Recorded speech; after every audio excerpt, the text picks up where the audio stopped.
On the 26th of August, Kingdom Hearts Dark Road had its final update, and it blew away the expectations of us all by giving many a very hopeful outlook on the future of this godforsaken series, with more plot twists and a lot of insight on the character of Xehanort, who is responsible for the events of the past 20 years. When it comes to the Kingdom Hearts mobile games, instead of being involved directly, I tend to consider myself more of an observer from afar, watching the important cutscenes from time to time when they released on YouTube, and I hadn't played the games for myself with the exception of Union Cross, since my phone had limited space and I just really hate mobile games. But upon hearing that this update made the game the best thing since sliced bread, I knew I couldn't pass up the chance to try it out for myself and see what all the excitement was about. Now granted, I realize by the time this video finally hits the channel, a lot of the initial hype will probably die down and nobody will be discussing it as heavily, so instead of just talking about the latest and greatest stuff, I wanted to tell you my own personal experience with the game and how I think it ultimately affects the course of the series going forward, along with a theory or two of mine towards the end for all my fellow lore-loving nerds. So to begin,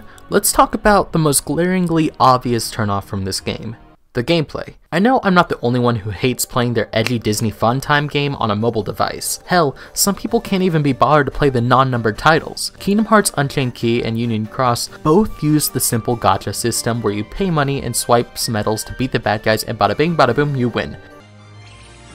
And as for Dark Road, well...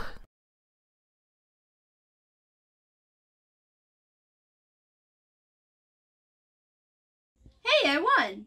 Dark Road took an already cash-grabby, time-wasting concept and somehow made it so much worse. At least in Union Cross, you got to roam around the world and pick up some collectibles, pick your battles, and have a lot more freedom and customization. Meanwhile, in Dark Road, the only real customization you get is what cards you have in your deck and what belt you're gonna wear, both of which are paid for entirely by BP, or battle points. That's right, since this game focuses on Xehanort and takes place several years after the Keyblade War, you are no longer collecting Lux, but instead you just keep track of how many Heartless heads you've knocked, and everything, literally everything, consumes it. From your character level to the cards you purchase to fill your deck with iconic characters, literally just everything revolves around battle points. And now I'm sure you're probably wondering, how do I get these battle points? Well, you can either play the story mode, or you can do the biggest saving grace, World Battle. World Battle pits Xehanort, Ericus, and whichever classmate of his that you think looks the coolest against an endless horde of Heartless, and only stops when Xehanort falls in battle. You earn more battle points based on what star level your world is, and the best part is, you don't even really have to play. Thanks to autoplay mode, the game will quite literally play itself, and you can just leave it playing in the background while you do whatever you want in the meantime.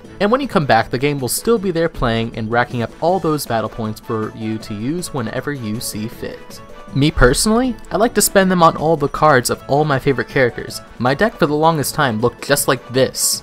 To me, this is the best excuse to grind this game, since leveling up Xehanort is beyond painful. Not only does the BP cost increase with each level, it also barely raises your stats much more than farming Heartless and increasing your card count does. But all the same, you probably should do it because the level gap between you and the enemies you encounter is steep. There were many times, especially in early game, when I would constantly die because I didn't have strong enough cards and I just couldn't get enough BP to increase my level. It got so bad at one point that I actually turned to the internet for help, and that's when I found out about these.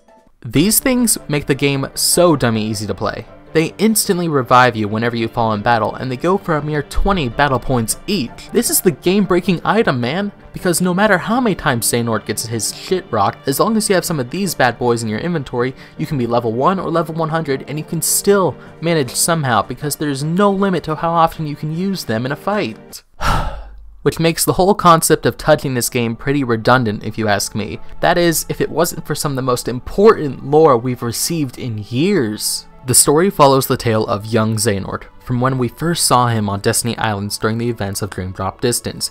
He gazes out at the skyline and is greeted by his future self and whisked away into what becomes his story as we know it. He's inducted into a class of fellow Keyblade disciples consisting of Ericus and 5 other new characters: Briggy, Hermod, Erd, Balder, and Vor, each of them having name referencing Old Norse mythology. Their teacher, Master Odin, comes to class one day announcing that the upperclassmen of Skala at Kylum have gone missing and tasks them to search for them with special permission to visit the outside worlds. We get a lot of Disney shenanigans in worlds old and new alike, with worlds like Alice in Wonderland particularly striking a chord with me. Growing up watching the classic Disney films and playing Kingdom Hearts 1, some part of me always felt disappointed at the absence of characters like Tweedledee and Dum, and the fact that the March Hare and Mad Hatter had been reduced to nothing but a painting. So seeing them enact their iconic moments and having our main cast react to them was actually quite enjoyable for me.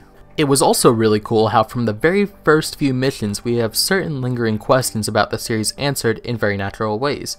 As an example, I believe it was on mission number 5. Xehanort and the group go to Agrabah and they have this moment where they just realize that there is literally nobody around, and their reasoning is that it's because the world has not fully developed yet, giving us a little bit of an excuse for there being no NPCs wandering the streets of Agrabah in, say, Kingdom Hearts 1. It's also really cool to see certain scenes we've already had from past games play out, like the conversation between the Master of Masters and young Xehanort that we were teased at during Kingdom Hearts 3. But by far the cherry on top of this grand little adventure was all of the incredibly juicy bits that we got from the final update. I don't want to make this an incredibly long video with all the theories because there's just too many at the end of the day, so here are instead my biggest questions and takeaways from this experience. First off, I want to say that Ericus versus Xehanort and like that whole little interaction we got kind of towards the beginning, where they kind of have a little throwdown far into the future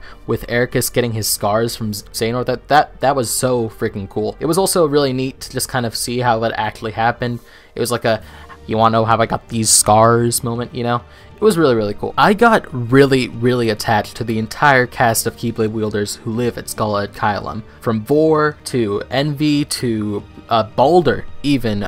I was attached to every single one of these characters, and to see them all, spoilers, die was just really heartbreaking. I know that most of the time nobody is really ever gone, but it's just the way it was presented, it really does feel like they were. I almost expect some of them to come back in some capacity, like kind of a apparition or like a flashback in some cases with Xehanort, especially if he plays a role in the future. I don't know, man. It's just sad to see characters that I genuinely liked disappear. A really big moment for me was Xehanort receiving the darkness exposure and the cloak and everything like that was just so freaking cool. To find out the origins of it, you know, like we already knew that the Master of Masters and his apprentice Braig, they all ended up wearing it, but just to see that this is kind of how Xehanort first found out about it, and now he kind of passed on his knowledge to, you know, his Heartless Nobody, and now everyone in the organization just kind of wears one. It's just kind of cool to find out the origin of that. Another really big moment for me was how we saw Ventus came to be under the care of Ericus, and how also Vanitas might be one of the ancient darknesses that we mentioned before. I really like this moment, this particular cutscene, because we got to see Aqua and Terra meet Ven for the very first time. It's something I want to see more of in the future, of course, but just to see it happen, this really does feel like it connected the two games perfectly. It feels like the timeline is more of a seamless go-through instead of just kind of broken up into pieces with little gaps in the history of the Keyblade War and all that we just didn't know of before. So to see this, really neat.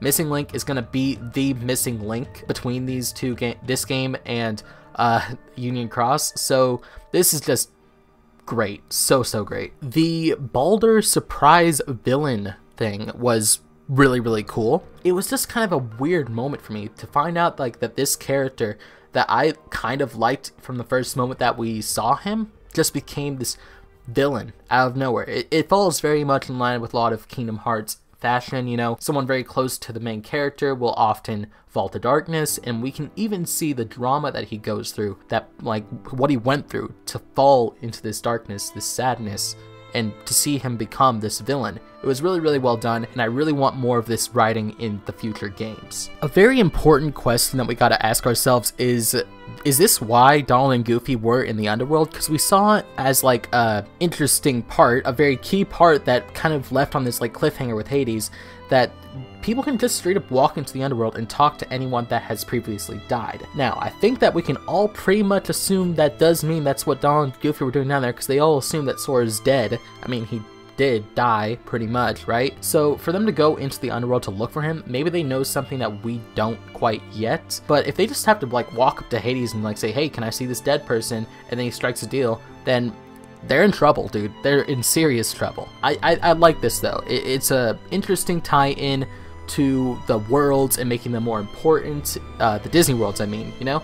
So, yeah, more of this, please. Bragi being Brag, aka Xigbar, was by far the biggest shocker moment. I mean, a lot of us kind of expected, just because, you know, the whole name, letters switching around thing that's kind of been going on since Cage 2 has been a thing. We all probably kind of guessed this, especially after the events of Cage 3 and all the stuff that happened there.